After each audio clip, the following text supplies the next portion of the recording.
nickname you love so much. Want to know how I got it?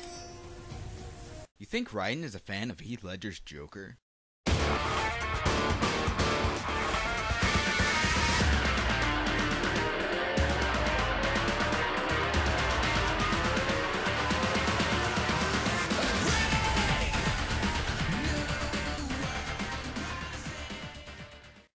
Metal Gear Rising: Revengeance. First things first, Wait. David's not in this review since he wasn't cool enough to get Metal Gear Rising. Meaning, he's not cool enough to be in the picture for my review. So long, David. That's better. Anyways, before we start, I will be comparing this, my full review, to the demo review we did about a month ago. So, if you want full understanding of this review, you may want to watch that one. Or don't, I'm not a cop. Now, let's actually talk about the game. In Metal Gear Rising: Revengeance, you play as Raiden, who... I already did this explanation. I'm so good at messing things up, I actually screw with my own review. That takes talent, you know. If you want backstory for the game, you gotta check out the demo review, because I really don't want to reiterate myself for the people that have seen the demo review. Okay, so the obvious thing to talk about with Rising is the gameplay. And, man, it is fun. It's filled to the brim with over-the-top combos, crazy moves, and just sheer insanity in everything you do. There's hardly ever a dull moment in Rising. And when there is, it's because you either just surpassed or are about to get into a crazy set piece. As cool as the set pieces are, though, some of them can be just a little bit frustrating when you're not ready for them. But the only time when I really had trouble with a set piece was in the second level on a bridge. Normally I would just chalk this up to my own lack of skills because I'm awful at video games, but I've seen this part played at least 4 times, and not a single person I've watched has passed it on their first try. The reason being that there are cars on the bridge that block your path. To surpass the bridge, you have to use Ninja Run, a feature where you hold R1 and Raiden parkours over everything. But Ninja Run is very finicky. A lot of times, Raiden will get caught on geometry or something when he's using Ninja Run, and it will slow him down. In the normal game, that's not as much of a problem as it is when you're running away from a falling bridge, and you'll die if you fall. There's never a part I can remember where the Ninja Run is absolutely necessary, but this part shows something that feels very out of place in this game, and that's the lack of polish. I mean, aside from the Ninja Run, this game is polished to a T. It always runs incredibly well. I never really experienced a noticeable amount of slowdown in battle, and the only time I really noticed the game stuttering was during some codec calls, and that's forgivable since it's obviously just loading a level. It loads really quickly too, which is surprising given the amount of stuff on screen. The graphics themselves are pretty great looking, and adding the fact that you can cut anything into dozens of little bits with very little frame rate drop is extremely impressive.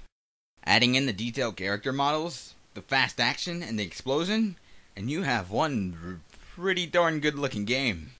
Granted, we're so far into the 360 and PS3 lifespans, I guess it can't be too surprising that there's actually a video game engine that runs like it's supposed to, but, you know. One interesting thing about the gameplay is that it really earns the names for each of its difficulty settings. I played through the game on my first playthrough on normal, and it was tough enough, but, you know, it was fair. I didn't die and say, oh, that's obviously the game's fault. Anytime I died, I knew it was something I did wrong.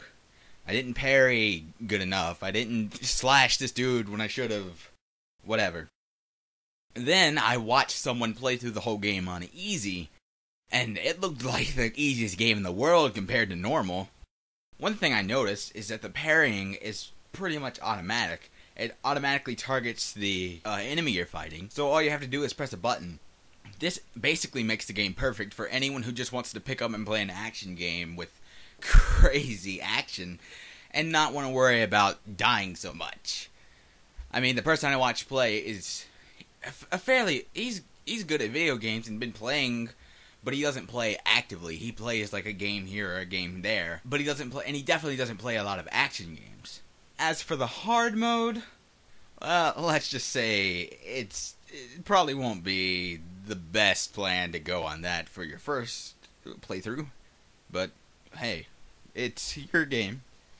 What do I know? Going back to the levels, though, the environments in this game are actually kind of lacking. Don't get me wrong, they're not awful, and they're fun to traverse and fight in, but they just aren't very memorable. If I hadn't just played the game, I feel like I wouldn't be able to recall the in-game surroundings without a picture or something. Thankfully, the levels are just there to play in. What the game really tries to make you remember is the story, the characters, and the sheer badassery that comes with the game's every bore.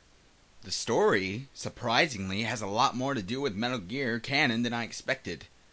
I'm not going to spoil anything, of course, because that would be awful of me. But let's just say that when they say it takes place 4 years after Guns of the Patriots, they mean it. It also adds in a lot of neat new things, but also feels very self-contained. To understand the story, you must play the Metal Gear Solid games, that's undeniable. But aside from that, just knowing the story, it really doesn't set up anything new. It doesn't set up Metal Gear Solid 5, nor does it very much set up Metal Gear Rising 2.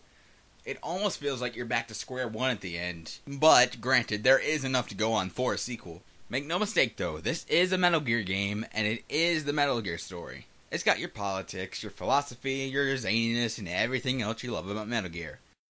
Except the characters you've already grown to love. I'm not going to say who returns or who doesn't return from previous Metal Gear games, but the main cast, aside from Raiden, are all brand new.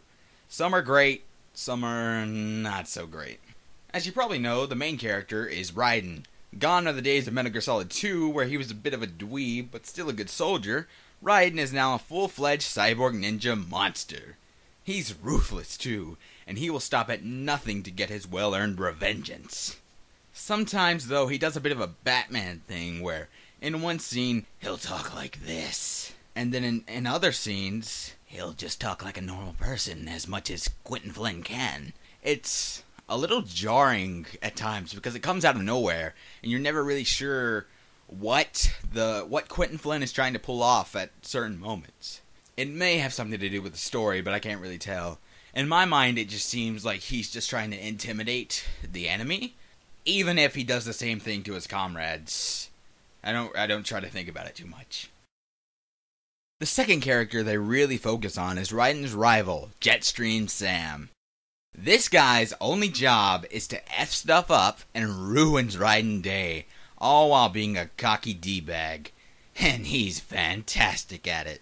Sam is a great, pretty fleshed out character, which is always nice to see. He's not just the bad guy who's better at stuff than you. He is your equal, and even he knows it.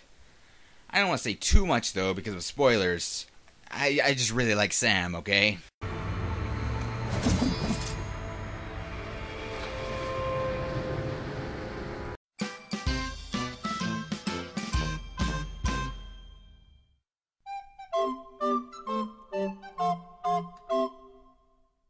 The support characters, while not really as good as the support characters from previous Metal Gear installments, are still good enough.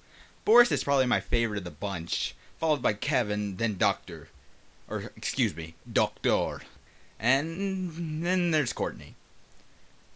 I can't really say I hate Courtney, but I can't really say anything about her because she's useless. I can't think of a single moment in the game where she was absolutely necessary to the story. And as far as I know, she's really only there so you can save. Guess what? I never saved. The game has a really good checkpoint and autosave system where I never needed to just save manually. Heck, I didn't know you could manually save until I watched a Let's Play of it online. Maybe I'm being a little bit too hard on her. Maybe she is a good character once you get to know her. But from what I've seen, she's not. Think back to the first Metal Gear Solid. Think about Mei Ling. She was who you talked to every time you needed to save, and you got to know her just by saving.